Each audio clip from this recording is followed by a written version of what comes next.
Hello everyone, welcome back to Royalty Soaps. Today is the Dear Old World collection launch and we have 10 soaps available, 5 high tops, 5 low tops. For the high tops we have Shamrock, Tulip Bouquet, an absolute fan favorite vault design called Bookshop, Strawberry Patch, Floating Lights, and for the low tops we have Local Honey, Violet Dreams, Earl Grey with Lemon, and today's design Rainfall. So if you don't want to miss this restock, be sure to set an alarm on your phone for 3 p.m. Central Standard Time. Everything will be available at royaltysoaps.com, and as a limited edition release, I will also be putting up for sale the soaps that I made in the Essential Oil tutorial video. Today's soap is fragranced with our #1 best-selling scent in our standard line. So those are the diamond soaps, perfume oils, and body lotions. It is called Rainfall. It's scented with the River Song fragrance. It smells like a very clean, rainy day. It smells a little bit earthy. Again, if you can imagine like cobblestone streets with like rain falling, washing over them, maybe you see a little bookshop in the background, and the earth smells sweet like it does in springtime. That's what this soap smells like. I also tried a new melt and pour technique on top, so without further ado, let's make some soap. Okay guys, so my oils are just slightly cooler than room temperature. I've been over here mixing up all of my oxides. In fact, today's soap is only going to feature iron oxides and titanium dioxide as colorants. I don't have any micas and I don't have any neons today. I'm gonna blend my lye water solution into my oils on high for about 20 seconds until just past emulsion, and then we're gonna split this batter into 5 equal parts.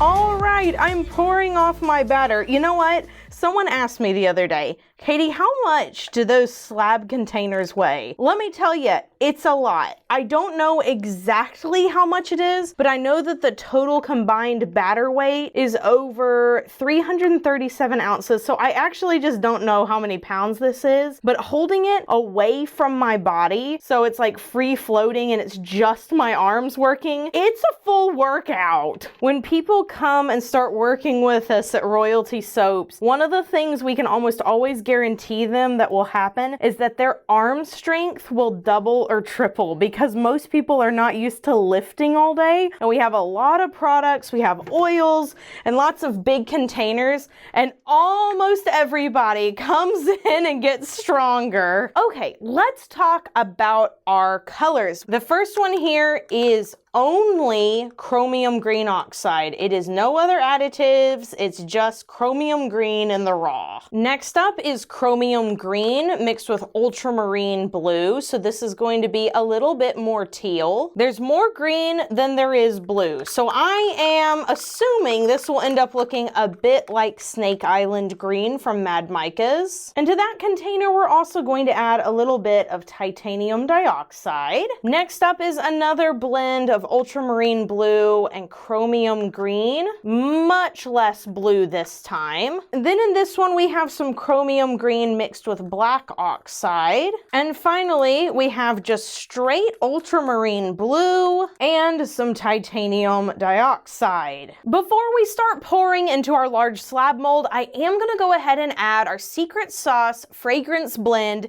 into each of our white pitchers here. I'm not going to blend the fragrance into the batter. I'm gonna let it sit on top so that I have a longer work time. This is the same fragrance that we use in the River Song Diamond Soap, Perfume Oil, and Body Lotion. I went ahead and removed the pitchers that weren't relevant to this part of the soap, and I now have our first layer here. I'll go ahead and blend on high. And I am going to scrape off a good bit of my stick blender here just because this fragrance oil might set up a little bit and I don't want little chunks of color ending up in my other batters. All right, everything is now mixed in so we can pour our first layer into the mold. To the inquiring minds who want to know, this mold is from Workshop Heritage.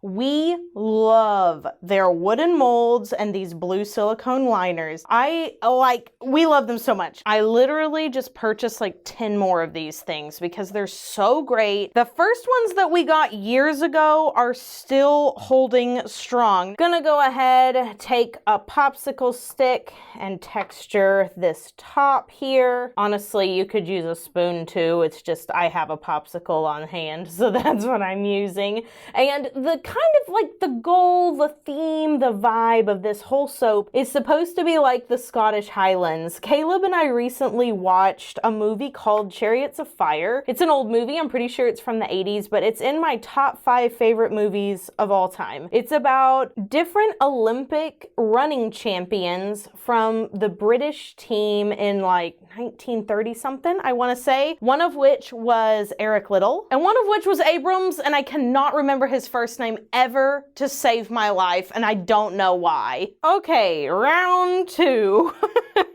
This batch is starting to set up a little bit. The fragrance is a floral-esque fragrance, so I'm not surprised, but honestly, I'm kind of delighted because that means I can do this soap faster, and you guys know I don't like to wait around. Anyway, in that movie, which Caleb had not seen as a grown-up, so that's why we were watching it. I was like, boy, you gotta watch it. It's so good. I also love the soundtrack. It's very reminiscent of the 80s. Think there's some synthy moments in there, so if that isn't your vibe, then maybe you wouldn't like it, but I think it's great. There is a scene, an opening scene, where all the men on that Olympic team are running on a beach, and it's like a very foggy, it just looks like it would smell so good. And then there's another scene where Eric Liddell is running in the Scottish Highlands. And so combining both of those ideas together, that's kind of how I picked this color palette. The smell is very, very watery, and the colors kind of just look like the Highlands. All right, give that a quick texture here. Whoa, I'm way off center. Come on, Katie. Get it together. It is late at night and we're soaping. It's late at night and we're soaping. Katie's brain is starting to get weird. She only had 1 cup of coffee, which if y'all didn't know, I am a coffee drinker now. I don't know if it was having 2 children under the age of 2 that did it. I don't know what did it, but I do drink coffee and it does help me accomplish daily tasks. Round number 3. Okay, so another movie Caleb and I both recently watched and really enjoyed was The Dead Poets Society. I had never seen that before. I like Robin Williams. It was awesome to see him in a serious role, I guess you could call it. I recommend that movie with caution. I am a romantic. It was so poetic. I cried multiple times. Like, it's in my top 10 movies, but as always, I try to recommend things with caution. There are some difficult topics covered in that film, so I would look that up ahead of time if you're sensitive to that type of thing. I would never just give a recommendation willy-nilly, but if you like poetry and you like kind of like coming of age, I guess, type films with some sort of academia to it, that's a good one. I have to hurry up. La la la. I really doubt I'm gonna get a smooth top on this one, which is actually okay because I don't have any glitter. I know, shocker, going onto the top of this batch. I also have fallen down the rabbit hole of Animal Crossing. Listen, I've loved Animal Crossing for years. Caroline's brothers bought for their Nintendo GameCube the first Animal Crossing ever, like when it first released. We've been playing since the old days, but Caleb bought me the the Animal Crossing Switch like a year ago, and he bought me New Horizons. Well, I enjoyed it, but I was just really busy, and then in November of 2021, I picked it back up again. I looked on Pinterest and realized, oh my gosh, there's an entire subculture of human beings who play Animal Crossing, and it's like their whole life, and there is so much behind it. Anyways, I won't nerd out on you because I have no idea how many of you guys even know what Animal Crossing is, and I don't want to assume anything. Let's do a poll on Instagram so that you guys can tell me if you are interested in that, because I really could talk a long time about it. A newfound passion for sure, but I don't want to bore you, and I know it's literally a video game and I'm like 27. But listen, it is so relaxing. It's so pretty. They even created some expansion packs so that you can just like decorate homes and stuff. It's so great, all right? It relaxes my brain at night. I am so busy. I've got kids, blah, blah, blah. And Animal Crossing just really does something for me. And Caleb thought, like 1000%, he was like, this is going to be one of her phases that she enjoys for 2 weeks. And I'm never going to hear about it again. He was wrong. It's been 3 months, not 3 weeks. Now, I don't know if it's going to last me all year, but at least for now, I'm enjoying myself and I'm enjoying Animal Crossing and like trying to make my island the best island that's ever been made for me personally. Blah, blah, blah. Texture, texture. I'm going to do something fun on top, you guys, that I've never done before. I also don't know if it's going to work. So here's for experimenting. Hey Siri. Hey Siri. Abrams and Eric Little Olympic runners. Harold! That's his name. Harold Abrams. How could I forget a name like Harold, honestly? Come on, Katie, get it together. All right, last little bit here. Just gonna spread it all out. Now, in the future, I'll probably make this top color even lighter. I just never know. I never know whenever I'm mixing colors if it's going to be exactly what I want or not. All right, I have an idea. So using this palette knife, I'm just going to make some texture here on the top on one side. Oops, don't pull so hard, Catherine, that you can see the layer beneath it. Good grief. I'm actually making this pretty flat. It's not a big deal. It's like not a big texture at all. I have here in my hand a small vial of melting pour that honestly I got a little too hot. But what I'm going to do is I'm going to add some Sparkle Me Blue. Actually, let's try it with nothing and see how we like that first. And then I'm just going to drip drop all down this side. Yeah, see, I don't feel like the drips, you're going to be able to see them very well if I leave them like that. Drip, drip, drip. And honestly, this will probably look better when the melted pour has set up a little bit and isn't so runny, because the little drops will be more mounded up. They'll go less flat and look just a little more mounded. It'll also do that if I get a little bit closer. You guys can probably see at this point that they're starting to hold their shape a little more. I've zoomed you in so you can kind of see what I'm talking about. I'm just going to drip, drip, drip, drip, drip, drip, drip, drip, drip, drip. Colder melt and pour is the key here. I'm also gonna drip a little bit on these little waves that we made, because if they stick to that, it really will look like water. Yeah, this really does look like rain. I mean, it really does. It's crazy. Melt and pour soap has so many good uses. This is probably the last pass I'm gonna make, because I don't want to have so much that all the little dots stick together and then sort of form a peel, so that when I cut it, they all hold on to each other instead of holding on to the cold process soap and just come off in one big piece. So I want to make sure that all the dots are still very individual, and I think we've reached the point where that's not going to be possible if I keep on going. So there we go. There's the last dropper full right there. I will spritz with rubbing alcohol, and then I'll bring you guys in for a really good close-up. Here we go. This is what it looks like up top. It looks like it's just been rained on, doesn't it? I'm so glad that that idea worked out. So I'm gonna let this sit for 18 to 24 hours, and then we'll come back and we will split the slab into loaves and cut the loaves into bars, see what we think of the inside, see if we need to lighten up some of those colors or layers, etc., etc., after this quick commercial break.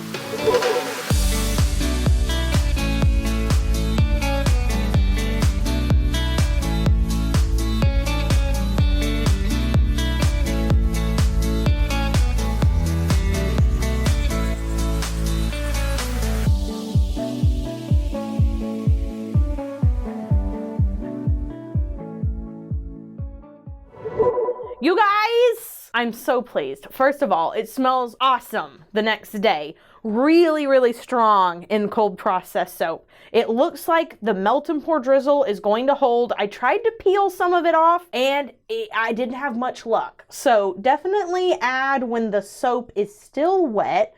I'm gonna press down with my soap cutter, Evangeline. Pull out one from the middle, and this is what it looks like on the inside, which I'm absolutely loving. So picture this. You've got kind of a mountainy view, sort of. It's not really supposed to be a landscape, but the more I look at this soap cut, the more I'm like, oh, these look like distant hills and some sky, and these are the hills and maybe like, I don't know, a pond or something closer. Let me get you up close and personal though with the soap top, because I think it looks so awesome. Tell me that doesn't look like water has just been splashed up on top of there. Caleb sits with me now in my pink gaming chair. Yeah. To bring us the question of the day. It's been a while, Caleb. They've missed you. I've missed you. Give me that question. Oh, thank you, thank you. The question of the day is cereal soup? What? Is cereal soup? Why you gotta be bringing controversy into the comment section like that? Listen, I know from the many tea parties I had growing up with Caroline that there is a recipe for something called strawberry soup, and it's made with strawberries and like milk and whatever, and I just remember her mom being like, no, that's a real thing. Cold soup is a real thing. Cold pea soup, whatever. So I feel familiar with that concept. Do I like the idea of calling cereal soup? No, I don't. I think they should be in different categories, but I'm not gonna say that that's entirely a new concept to me. What do you think? Is it or isn't it? No, definitely not. Does soup have to be hot, in your opinion? Oh yeah, for sure. Oh, Caleb, what are you even saying right now? I mean, you're blowing the people away. People can eat cold pizza, but it just doesn't taste anything like it. And you can eat cold soup, and it just doesn't taste anything like soup to me. I'm gonna have to agree to disagree, but our opinion is but a very small portion of what I'm sure people will have to say on the matter in the comment section. Be sure to tell us your opinion on such an important topic down below. This was the rainfall first draft, and this is the rainfall final draft. So I made some amendments, dialed a few things back, increased the contrast of a couple of things, but I'll tell you what, this is one of my favorite fragrances from this month. And I figured that it would be something that all of the people who love our artisan soaps would really enjoy. Be sure you go out and do something fun for yourself today, like taking a walk in the rain with or without an umbrella, or maybe just taking a walk not in the rain to soak up some sunshine. I don't really care what you do, just do something fun for yourself. Thanks so much for following along for the Dear Old World collection. In the next video, I will be unveiling the new collection launching in April. And for those of y'all who are already subscribed to the Royal VIP newsletter, you will be the first to find out what that new collection is today. That's about it. Everything's all set up. It's been a great month. I can't wait to get back to filming some more content. I'm thinking in the next month, I will try out some new types of soap making, some new design techniques. If there's a soap design technique you haven't seen on this channel you'd like me to try, like the Taiwan swirl that I did or the pull-through method, let me know down in the comments below. I have at least one of them lined up, but I want your input. And I will see you all in the next video. So until then, bye for now. Meow.